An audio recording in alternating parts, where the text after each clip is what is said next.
5 crew on board missing Titanic sub are dead after catastrophic implosion, amid fears bodies may never be found.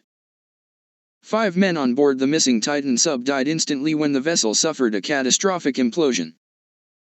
Operator OceanGate said, "True explorers, Stockton Rush, Brit billionaire Hamish Harding, Paul Henry Nargeolet, Shahzada Dawood, and his 19-year-old son Suleiman were sadly lost."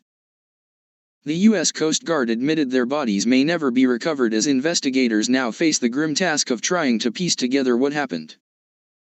A deep-sea robot sub dropped onto the seabed by Canadian vessel Horizon Arctic found 5 major pieces of debris of the doomed Titan 2 miles beneath the surface on Thursday.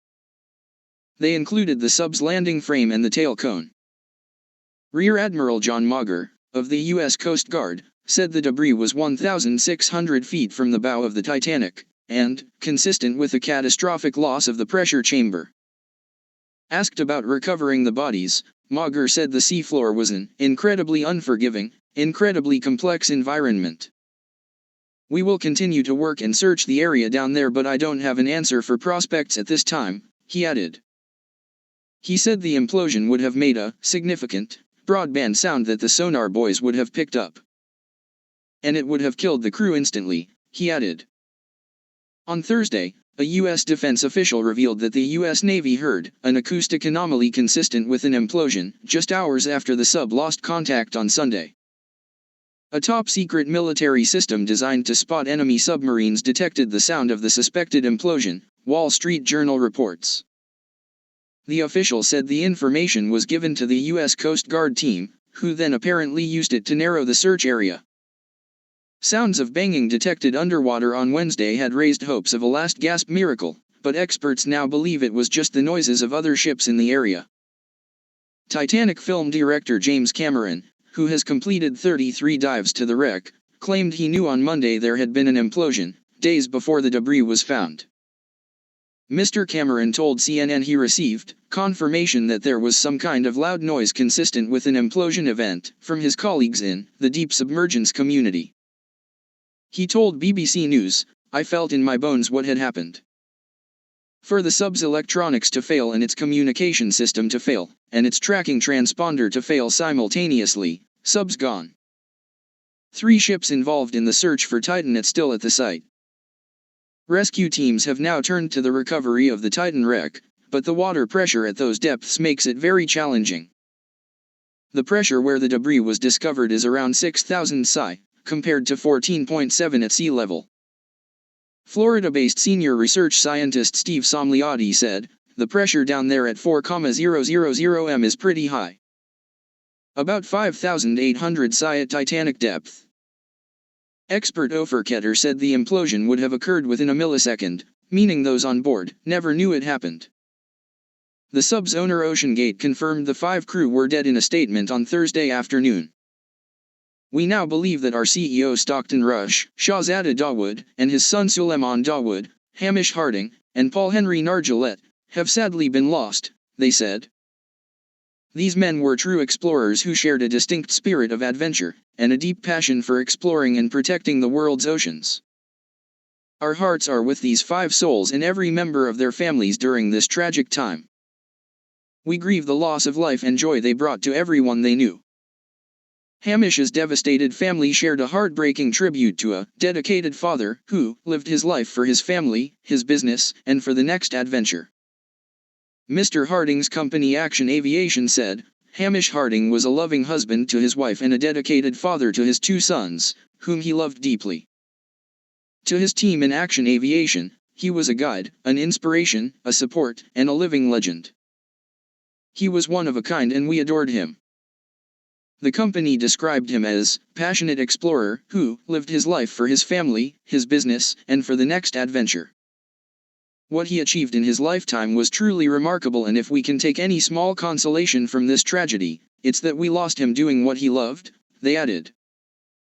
The family of British father and son Mr. Dawood and Suleiman, from one of Pakistan's richest families, also shared their heartache. Suleiman's aunt revealed the lad was terrified about the trip, but did it to please his dad.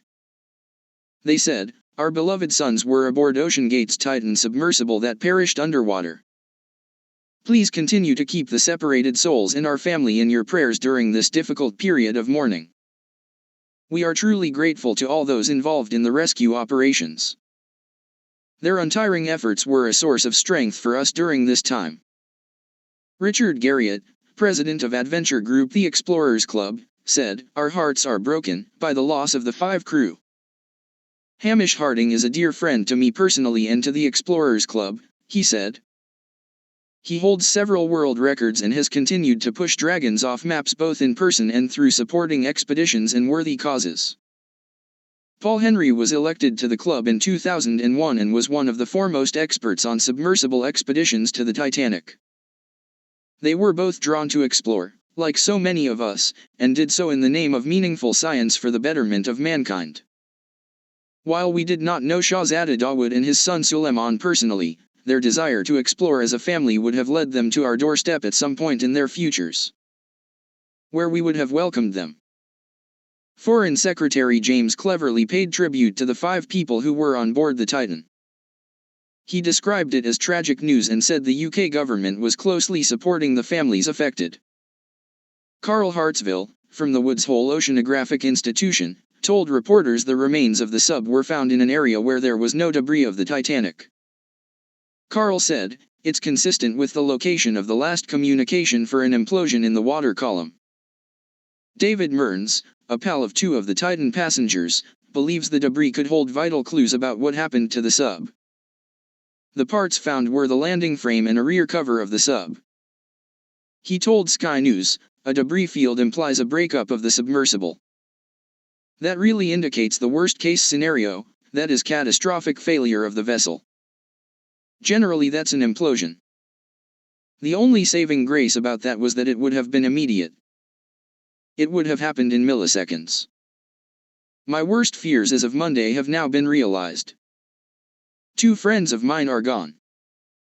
And the men would have had no idea what was happening." The Ocean Gate sub vanished less than 2 hours into its descent to the Titanic wreckage on Sunday. Search crews had been frantically looking for the vessel in the Atlantic after it lost communication on Sunday with just 96 hours of life support. The sub failed to resurface later that afternoon, with its final ping to mothership Polar Prince placing the sub directly above the ruins. But operators failed to notify the Coast Guard until 12:40 p.m. BST, 8 hours after contact was lost. The search involved the world's most advanced undersea search technology, including Canadian, U.S. and French ships. And RAF and U.S. Air Force cargo planes flew a specialist ultra-deep submersible to St. John's, Canada to aid the rescue effort. Ocean Gate has come under fire after it emerged that crucial safety blunders were made before the dive to the Titanic wreck.